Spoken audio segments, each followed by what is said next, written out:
오늘 우리 주신 하나님의 말씀은 창세기 17장 1절에서 8절 말씀, 창세기 17장 1절에서 8절 말씀, 구약성경 19면에 있는 말씀이 되겠습니다. 우리 창세기 17장 1절에서 8절 말씀, 구약성경 19면에 있는 말씀으로 한 절씩 교독하신 후에 마지막 8절 말씀은 한 목소리 합독하도록 하겠습니다. 제가 먼저 1절 말씀 읽겠습니다. 아브라함이 99세 때에 여호와께서 아브라함에게 나타나서 그에게 이르시되 나는 전능한 하나님이라 너는 내 앞에서 행하여 완전하라.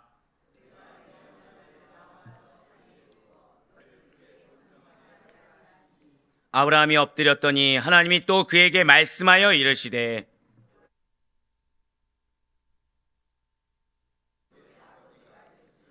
이제 후로는 내 이름을 아브라함이라 하지 아니하고 아브라함이라 하리니 이는 내가 너를 여러 민족의 아버지가 되게 함이니라.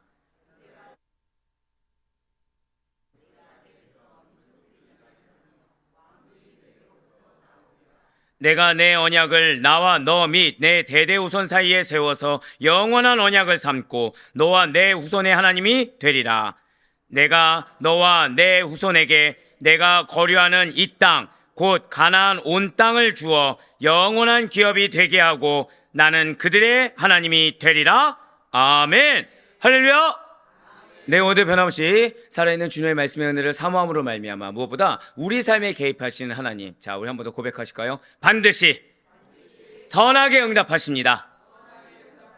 네, 그 사실을 믿는 믿음으로 말미암아 나의 삶에 개입하시는 하나님의 방법이 가장 선하고 가장 선하게 응답하신다는 사실을 믿는 믿음으로 이렇게 새벽 기도에 함께하고 계시는 우리 모든 성도님들을 주님을 환영하고 축복합니다. 이 새벽에 우리는 지금 창세기를 통해서 은혜 받는 귀한 시간을 가지고 있어요. 특별히 지금 창세기 12장부터 우리는 계속해서 아브라함의 생애를 바라보고 있습니다. 그 가운데 15장과 16장은 무엇이라 말씀드렸습니까? 아브라함이 하나님과 언약을 체결하였어요. 그럼에도 불구하고 불신앙으로 인해서 이스마엘을 출생하였습니다. 이와 관련해서 연단을 받아 더욱 성숙한 신앙으로 성장하는 것, 바로 그것이 15장 16장이었다는 거죠. 그리고 이제 오늘부터 17장 말씀을 보게 될 텐데요, 17장 1절부터 8절까지는 아브라함이 이제 계명을 하게 됩니다. 그리고 언약의 갱신을 주 내용으로 하고 있다는 것이죠. 그렇습니다.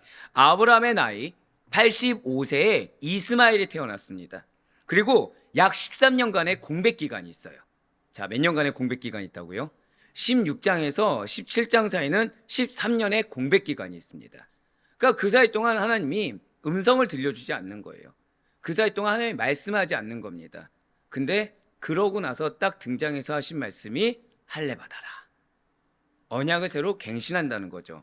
17장에는 그래서 아브라함과 사라 부부의 계명과 언약의 재확증을 위한, 한번 고백하실게요, 할례 언약.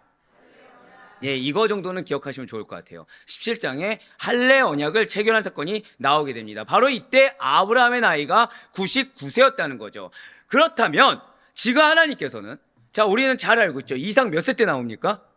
100세 때 나와요. 이삭이 100세 때 나오는데 지금 곧 굳이 100세를 앞둔 아브라함에게 이제 곧 당신의 역사가 일어나서 이삭을 탄생하게 할 바로 그 나이 직전에 이름까지 바꿔주면서 언약을 강하게 붙들라라고 왜 명하신 것입니까?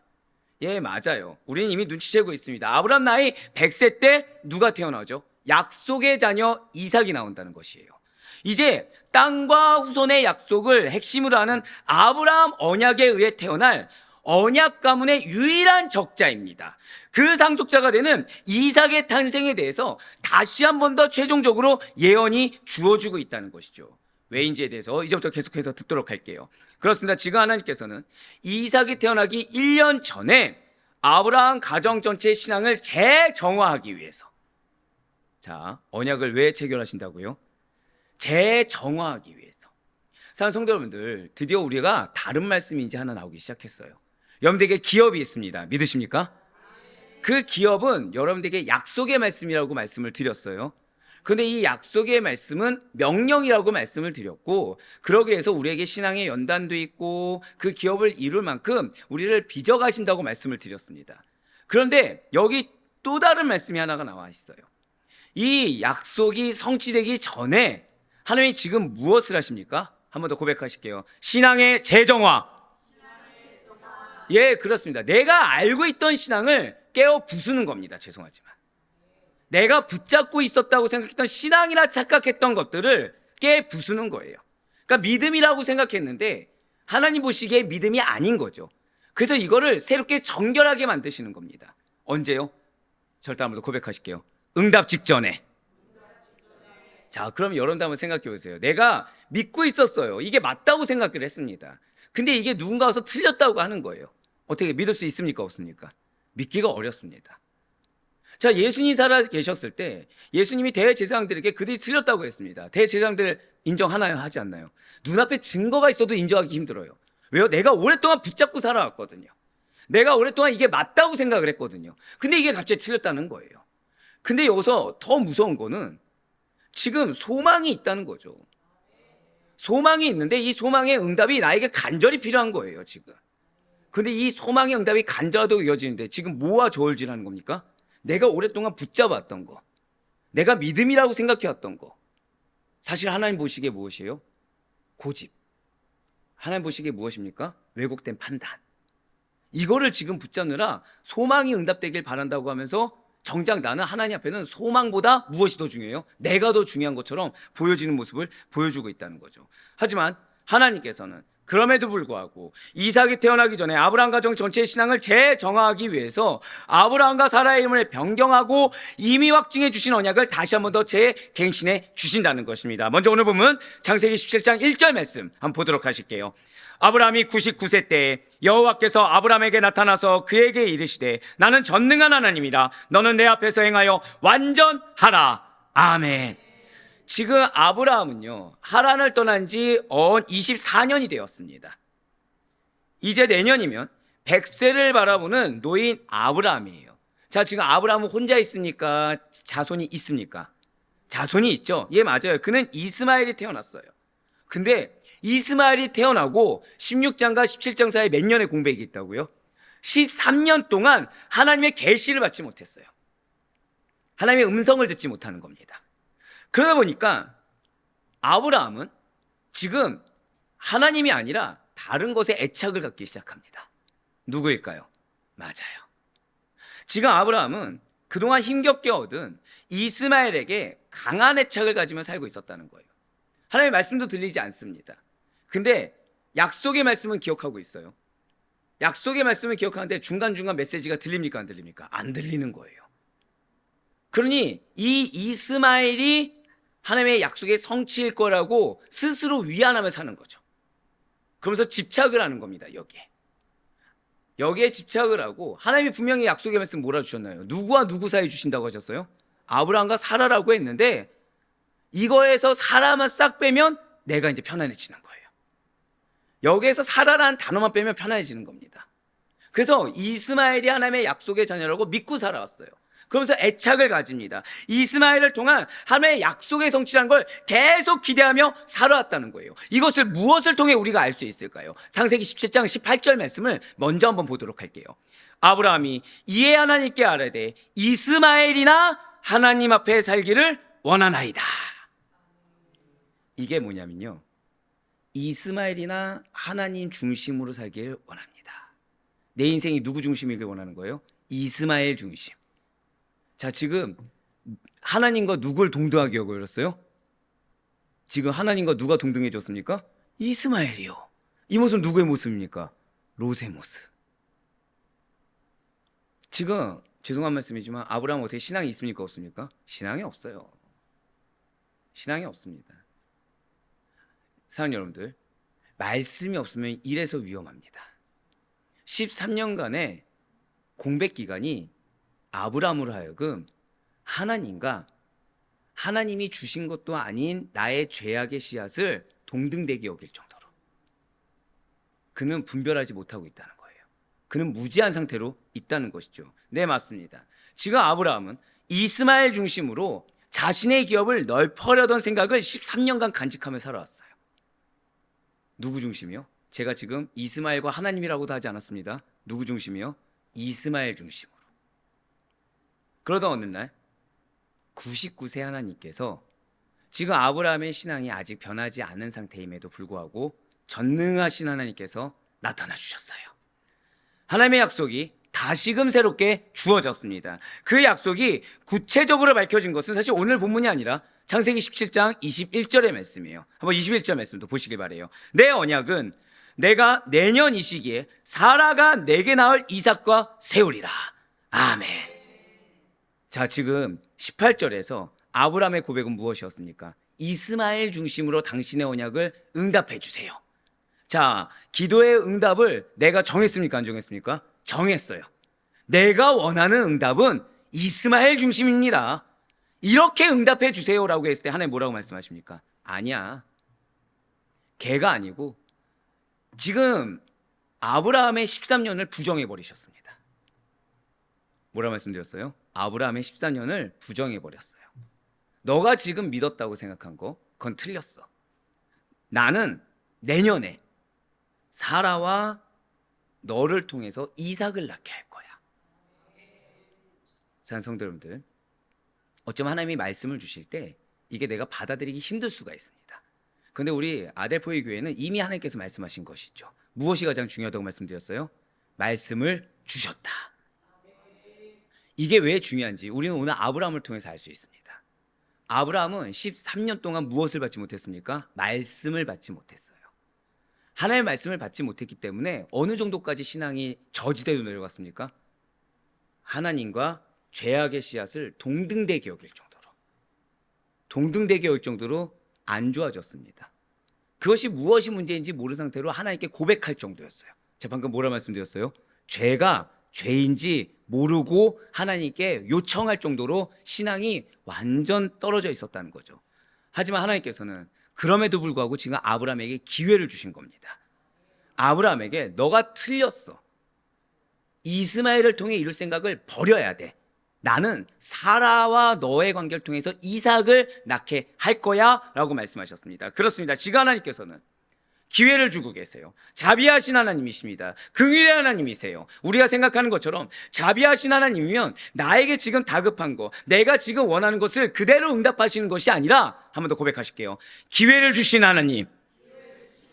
그렇습니다. 우리에게 약속하신 말씀을 걷어가지 아니하시고, 우리에게 약속 주신 그 비전을 걷어가지 아니하시고 그대로 이어가시는, 그 가운데 나를 통로 삼으시겠다는 그 뜻을 그대로 이어가서, 당연히 지금 아브라함의 입장에서는 속이 상합니다.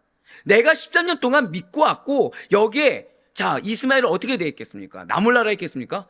열과 성을 다했겠죠. 노력이란 노력을 다했겠죠. 사랑을 다 쏟았겠죠. 근데 그거를 부인하라는 거예요. 이 아브라함의 입장에서는 받아들이기가 힘듭니다. 사실은 어렵죠. 인정하기도 힘들어요. 왜요? 내가 믿고 내가 공로 쏟고 내가 올인해서 살아왔던 것과는 완전 다른 말씀 하나님께서 주셨거든요. 하지만 그 말씀이야말로 나에게 기회가 되고 그 말씀이야말로 나에게 축복이 된다는 사실을 믿는 믿음으로 아멘으로 화답할 수 있는 우리 모두가 되길 간절히 소망합니다. 네, 그렇습니다. 지금 하나님께서는 아브라함이 추상적으로 생각했던 그 언약의 후손을 구체적으로 이름까지 밝히면서 약속해 주셨어요. 아브라함의 마음보다 무엇이 더 중요합니까? 아브라함의 생각과 판단보다 더 중요한 것은 하나님의 이루심입니다. 이전에 아브라함은 언약의 후손을 지금 누구로 알고 있었나요? 내 이스마엘이 13살이 될 때까지 아브라함의 그 생각은 전혀 변함이 없었다는 거예요. 하지만 13년은 사실은 내가 붙잡고 내가 나름 이것이 맞을 거 알고 위로하고 살았지만 하나님 보시기에는, 한 번 더 고백하실게요. 영적 암흑기라는 거예요. 여러분들, 말씀이 안 들어올 때가 있습니다. 이때 우리가 분별해야 될 것은 누구 때문에, 무엇 때문이 아니에요. 난 지금 어떤 걸 겪고 있는 거예요? 영적 암흑기를 겪고 있는 겁니다. 말씀이 안 들어오는 것은 영적 암흑기. 지식으로 안다고 들어오는 게 아닙니다. 말씀이 새겨져야 돼요. 말씀이 받아들여져야 돼요. 들리고 마음까지 들어가지 않는다고 한다면 들리긴 하는데 멈춰 있다. 아, 나 영적 암흑기에 초입에 놓여져 있다. 아, 이걸 받아들이기 힘들구나. 받아들이기 힘든데 나왔다. 그럼 벗어나는 거겠죠. 근데 아예 들리지조차 않는다. 아예 들리지조차 않고 지금 내 생각과 내 환경과 막 어떤 사람이나 여건에 지금 내가 매몰되느라 메시지가 들리지 않는다.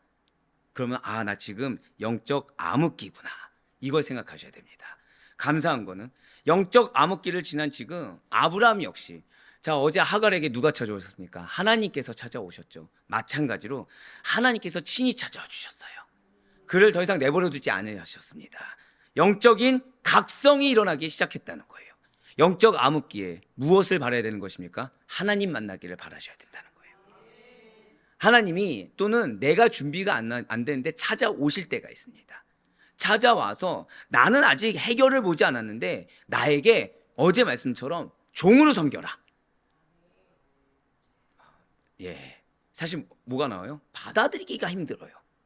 내가 여기서 어떻게 더 희생하지? 라고 할 수 있습니다. 근데 그 시간이 언제예요? 오늘처럼, 어제처럼.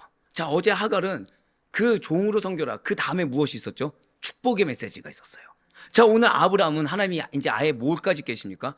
내가 오랫동안 이것이 맞다고 믿어왔던 신앙이라고 믿음이라고 성취라고 믿어왔던 것을 부인하라는 거예요. 그때가 어떤 때입니까? 응답의 직전이라는 거죠. 이루심의 직전이라는 것입니다. 내 생각, 내 고집보다 더 중요한 것은 응답입니다. 예, 맞아요. 이스마엘이 언약의 후손이라 생각하고 집착했던 모든 시간이 지금 물거품이 되는 시간이에요.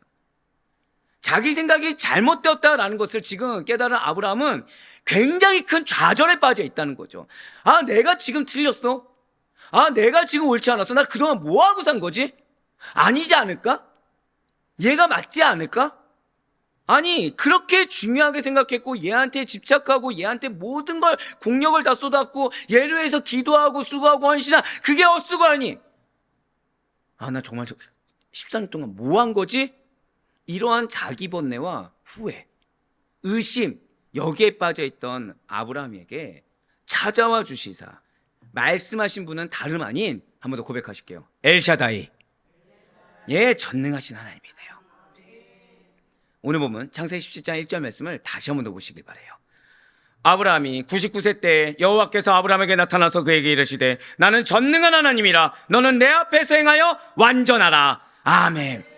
사실 이 말씀을 하는데 아시다시피 지금 이번 주간 말씀은 한 달 전에 나온 말씀인 거 아실 겁니다.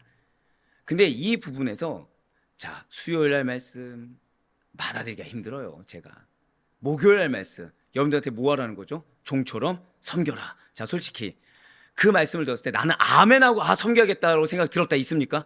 한 명도 없습니다. 지금 저 몇 손 들었죠? 두 손 들 정도. 여기서 뭘 또 희생합니까? 뭘 또 말하십니까? 이런 고백이 나오는 거예요. 근데 여기서 더 항변할 수 없는 게 뭐죠? 그 다음 메시지가 무엇이었죠? 축복인 거예요. 그래, 한번 해보자 라고 했더니 이제 뭐까지 나와요? 엘샤다인데 그 전에 뭡니까? 그 전에 뭐예요 지금? 보세요, 지금 그 전 얘기 안 하고 뭐부터 나와요? 엘샤다이가 나오는 거예요. 지금 그 전 거 안 나오고. 그 전 뭡니까? 너 틀렸어. 너가 신앙이라고 생각했던 거 틀렸어. 너 집착한 거 틀렸어. 그것까지 다 버려야 돼. 그러니까 종으로 섬기는데 지금 어떤 자로 섬기라는 거예요? 자기 부인. 아예 희생하라는 거죠.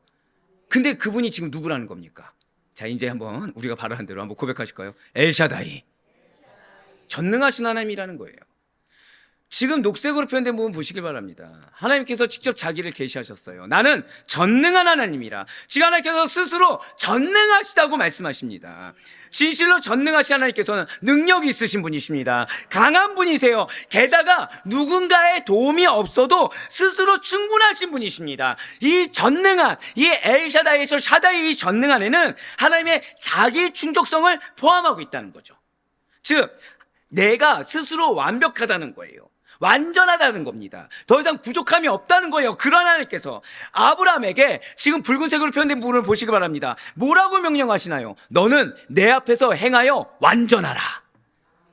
아브라함아, 너는 강함과 전능하시 충분하게 넘치는 완전한 하나님, 내 얼굴 앞으로 스스로 걸어가라. 스스로 결정하여 어떤 일을 하더라도 하나님 앞에서 하는 것처럼 하나님을 의식하고 오직 하나님 앞에서 의롭게 행동해야 된다라고 지금 말씀하고 계신 거예요.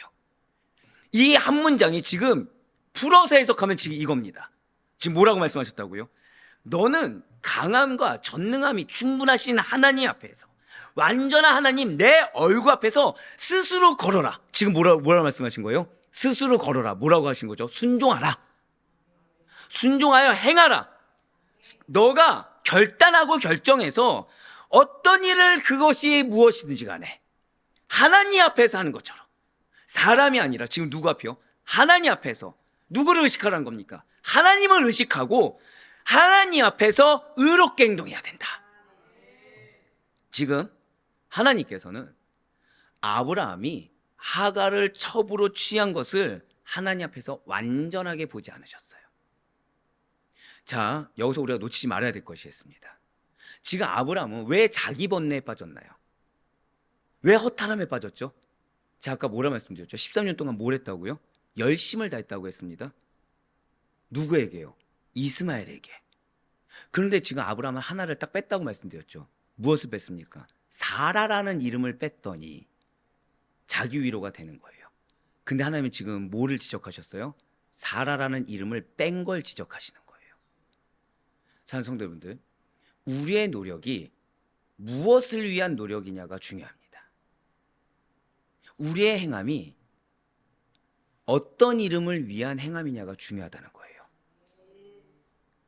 내가 하나님의 행하라고 한 이름이 있는데 그 앞에서 뭐 자기 희생, 자기 부인, 종, 무엇이 됐든지 간에 무엇을 명령하셨는데 이것이 싫어서 이 이름을 빼고 다른 걸로 대체한다고 해도 하나님 앞에서 뭐라고 하시는 거예요? 너 완전하지 않아. 너 그거 완전한 거 아니야. 너 그거 돌이켜야 돼. 그 말씀하시는 거예요. 누누이 말씀드린 것이 있습니다. 고람되오. 이미 작년부터 이미 말씀하셨죠. 바로 하나님 앞에서 그분만을 인식하며 살아가고 있다는, 자, 한번 더 고백하실게요. 신전의식. 하나님 앞에서의 의식이 매우 중요하다는 거예요. 이렇게 고람되어 신전의식을 가지고 아브라함이 행한다고 한다면 앞으로 그는 어떠한 죄의 유혹이 있을지라도 죄에 빠지지 않고 의롭게 살아갈 수가 있다는 거예요. 네, 맞습니다. 지금 하나님께서는 기회를 주고 계세요. 너는 지금 사라의 이름을 인정하지 않고 하갈의 이름을 인정하고 싶겠지만 이거를 회개하고 돌이켜야 돼. 이거를 회개하고 돌이키고 이스마엘에 대한 집착, 이거 네가 신앙을 믿어서 버려야 돼. 왜죠? 단순히 지금 이 상황만을 위한 것이 아니라는 거예요. 무엇이죠? 앞으로의 사역을 위해서, 앞으로의 하나님의 역사를 위해서 지금 빨리 해결을 보라는 것입니다. 이처럼 아브라함이 완전할 것을 요구하신 하나님께서는 아브라함에게 언약을 갱신하고 번성하게 하실 것을 말씀해 주셨어요. 자, 지금 자기 부인을 요구하고 또 뭘 말씀하셨어요?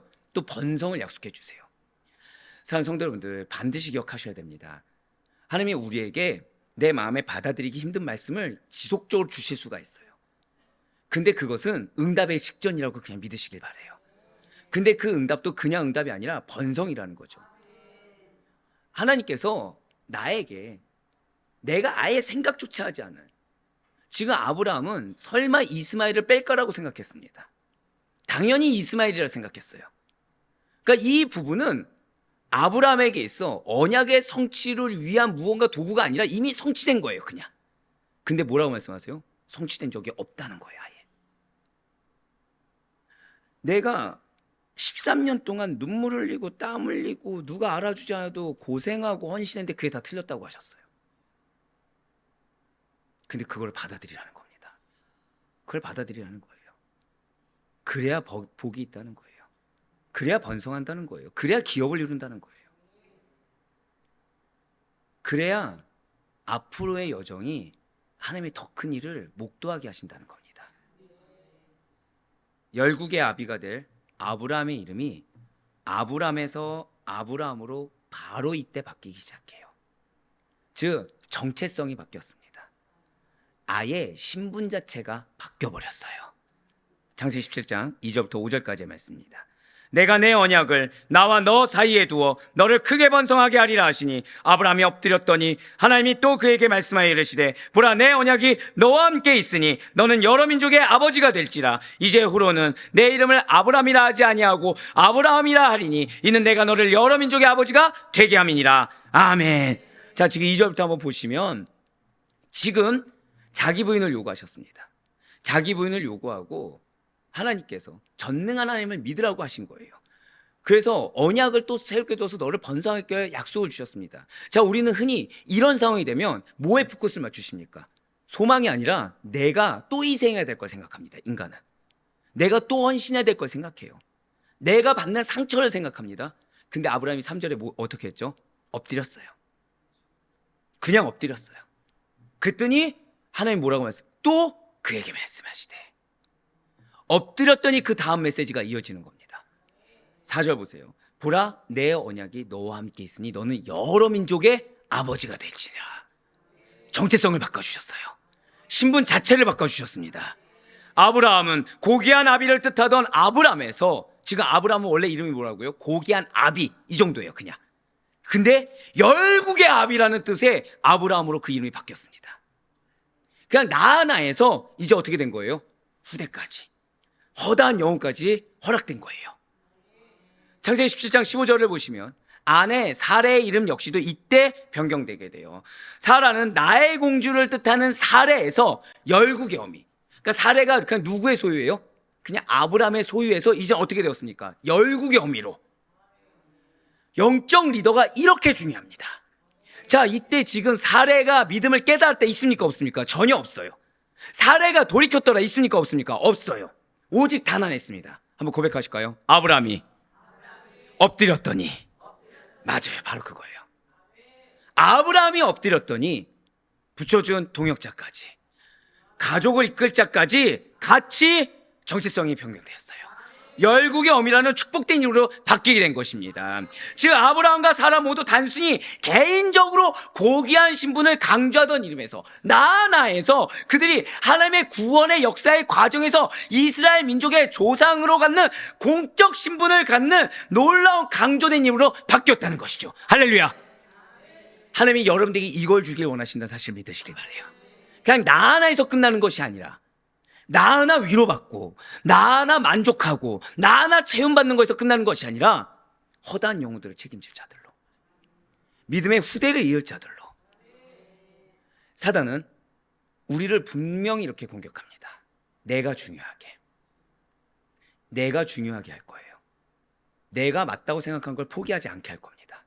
내가 믿고 있던 거를 내려놓지 않게 할 거예요. 타협하게 할 겁니다. 다 버리셔야 돼요. 그냥 틀렸다라고 생각하셔야 돼요. 그렇지 아니하면 온전히 이루기란 유언합니다. 아, 나를 세우셔서 지금 나를 깨시고 지금 내가 아브라함과 같이 엎드리지 않으면 이 이유에 있을 축복은 내 것이 아니다라고 그냥 생각하셔야 됩니다. 그렇지 않으면 인간은 죄악되기 때문에 끊임없이 타협할 거예요. 끊임없이. 지금 아브라함은 분명히 13년 동안 영적 암흑기였습니다. 근데 아브라함의 행동 하나가 제일 잘한 행동이 되었어요. 자, 우리가 뭘 얘기했죠? 아브라함이 엎드렸더니. 자존심이 상하죠.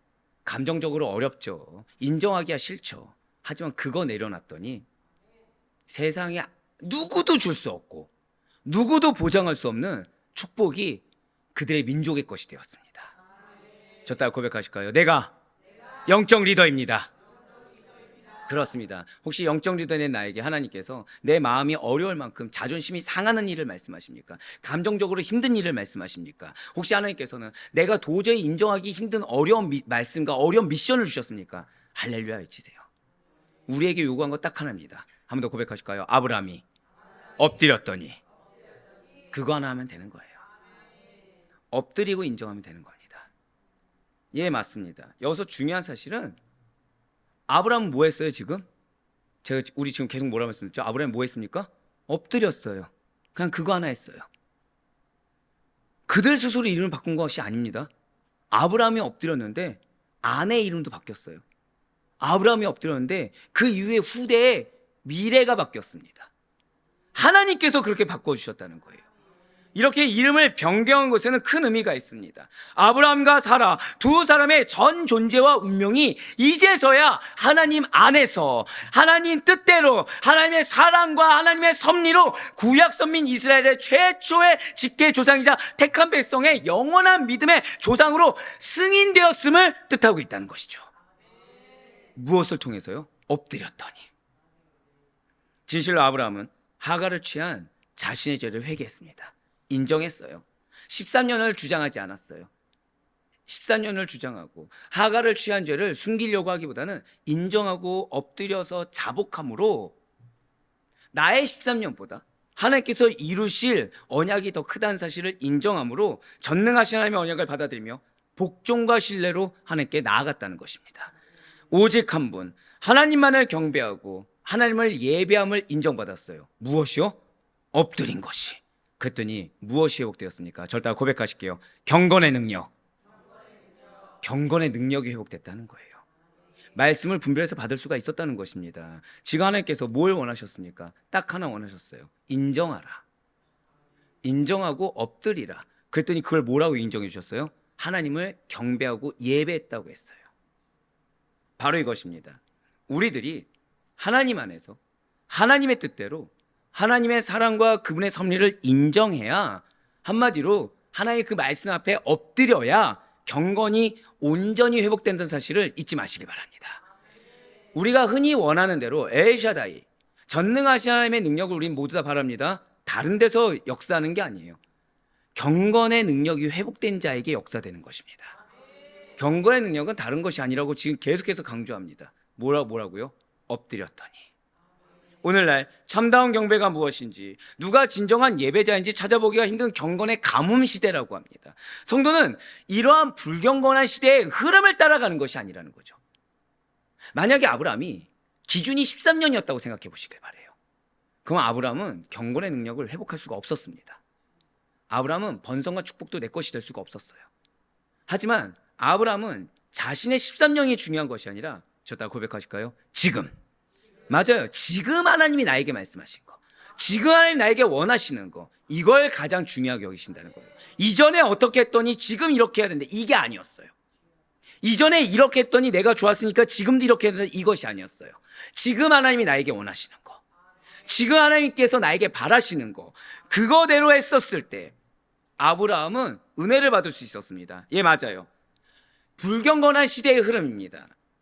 참된 경건자, 참된 예배자를 찾기가 힘듭니다. 우리의 기준은 그런 자들이 아니라는 거죠. 그런 자들을 따라가는 것이 아니라 그 흐름을 역행하여 나의 온 마음과 전전을 오직 하나님 앞에서, 사람의 인정이 아니라, 나의 인정이 아니라 하나님의 인정을 받을 수 있는, 하나님 앞에 드릴 수 있는 바람직한 경건의 모습을 우리는 반드시 회복해야 된다는 거예요.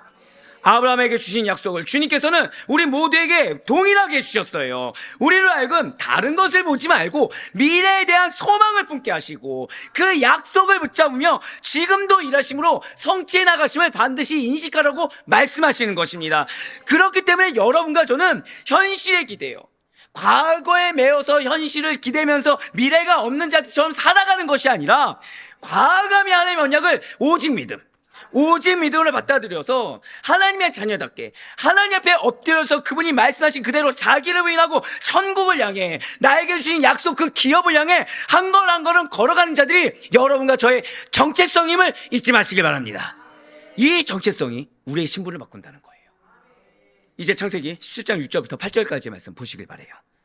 내가 너로 심히 번성하게 하리니 내가 내게서 민족들이 나게 하며 왕들이 내게로부터 나오리라. 내가 내 언약을 나와 너 및 내 대대후손 사이에 세워서 영원한 언약을 삼고 너와 내 후손의 하나님이 되리라. 내가 너와 내 후손에게 내가 거류하는 이 땅 곧 가나안 온 땅을 주어 영원한 기업이 되게 하고 나는 그들의 하나님이 되리라. 아멘.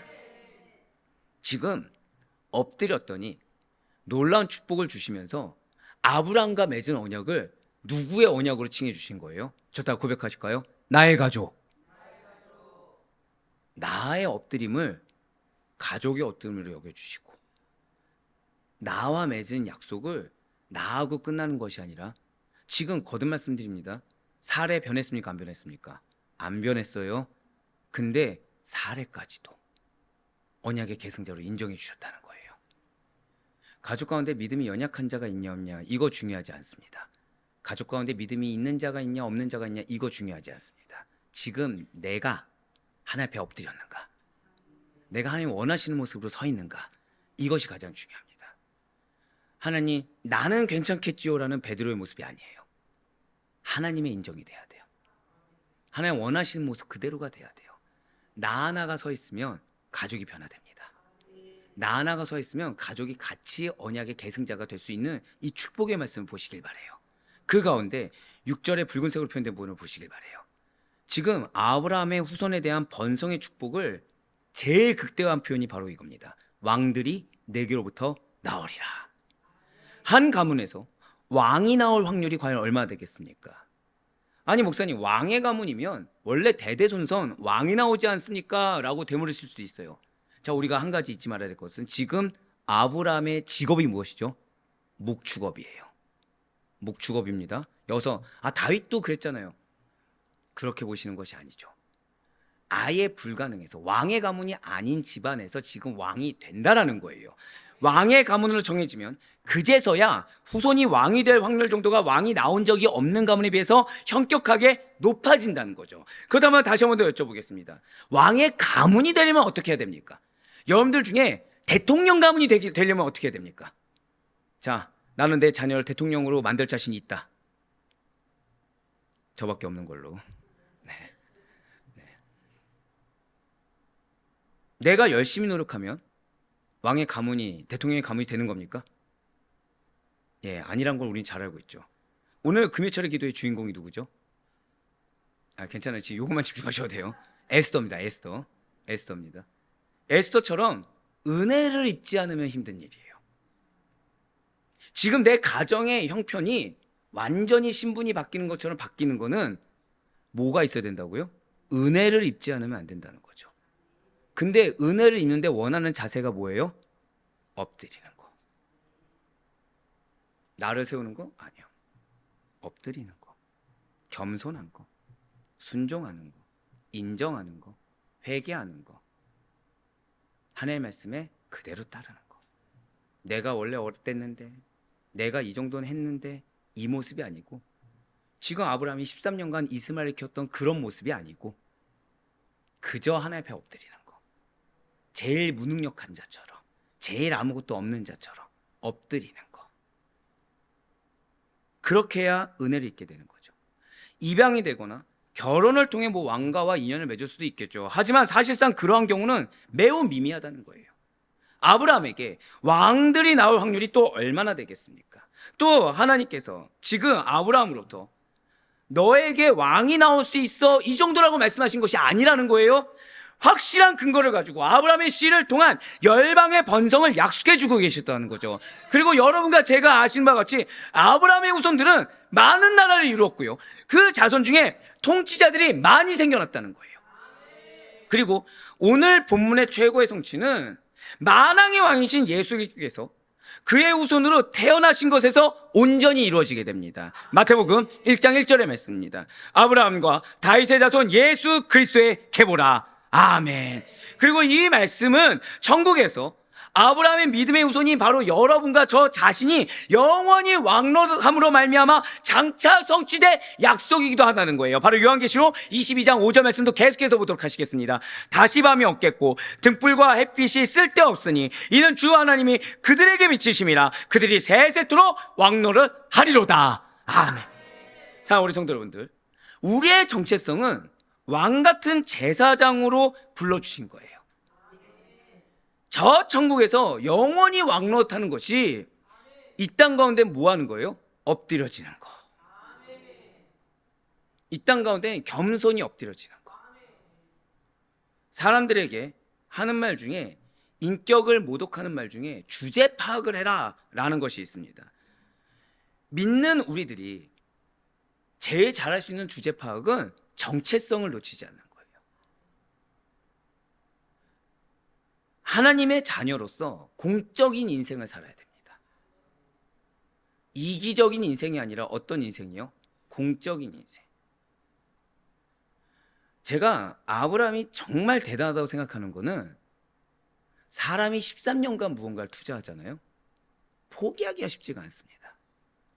아시다시피 저는 직장 생활을 했어요.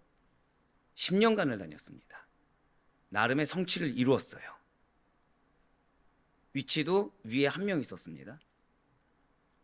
하나님이 부르심을 주셨어요. 내려놓기 쉬울까 어려울까요? 어려워요. 더 큰 어려움이 언제 있었냐면, 전도사 사역을 하는데 제 몸에 배인 게 뭐가 배어 있을까요? 10년 동안 직장 생활한 게 배어 있어요. 영혼을 사랑으로 품어야 되는데 직장 생활에서 있었던 영혼을 좋게 말해서 분별이고 나쁘게 말하면 판단하고 있는 거죠. 나쁘게 말하면. 이거를 깡그리 버리는데 어디까지 보내셨죠? 양구까지 보내시는 거예요. 양구까지. 한 영혼의 귀중함. 거기서 제가 한 게 뭐죠? 엎드리는 것밖에 할 수 없는 거. 왜요? 농사를 한 번도 안 지어봤거든요. 판이 다르거든요. 그런데 지금 제일 감사한 게 뭐라 말씀드렸죠? 그 세월이 아니었다면 여기 설 수 없을 것이다. 그 세월이 아니었으면 저는 목회자가 아니라 직장인으로 있었을 것이다. 그 말씀을 드렸습니다. 맞아요. 자기 부인한다는 거, 엎드려진다는 거 힘듭니다. 전 근데 우리 사랑하는 여러분들이 저처럼 환경이 닥쳐야 하는 자들이 아니라 말씀 주셨을 때 순복하시길 간절히 소망합니다. 그래서 우리에게 주신 정체성을 잃지 않을 수 있는 우리가 되길 바라요. 이미 우리에게는 아브라함이 아브라함으로 변하는 역사가 일어났습니다. 그 증거가 뭐죠? 약속의 말씀을 주셨어요. 근데 그 기업을 이루기 위해서는 죄송하지만 여러분들의 이전의 신앙의 경험도 버릴 수 있어야 됩니다. 이전에 내가 생각하고 판단했던 거 다 버릴 수 있어야 됩니다. 내 눈물땀 버릴 수 있어야 됩니다. 과거의 눈물땀을 폄하하는 게 아닙니다. 하지만 지금 하나님께서 원하신 것은 지금 아브라함 같이 엎드려지는 거예요. 지금 아브라함에게 요구하신 거, 지금 사라에게 요구하신 게 있었습니다. 하갈에게 요구하신 게 있었습니다. 아브라함에게 요구하신 것이 있었습니다. 우린 누가 되어야 될까요? 하나님 원하시는 모양 그대로 쓰임받을 수 있길 바라요. 진실로 우리는 하나님 안에서 그분의 뜻 안에만 거하고 부르심에 합당한 경건한 자들로서의 삶을 드러내 보여야 할 책임이 있습니다. 이 책임의 시작은 딱 하나예요. 엎드려지는 거. 그래 바라고 낳기는 언제나 우리의 정체성에 걸맞는, 그리고 우리에게 주신 약속의 말씀에 걸맞는 자로서 엎드린 자, 경건한 자, 그래서 내 언약을 계승할 자로 인정받으며, 그래요. 우리에게 허락한 약속이 여러분들을 통해, 우리 마지막으로 선포하실까요? 나를 통해. 그렇습니다. 나를 통해 가족까지도, 나의 믿음의 후대까지도 같이 그 기업을 이루심을 경험할 수 있는 우리 사랑하는 모든 성도님들의 삶이 될 수 있길 주님의 이름으로 간절히 축원합니다.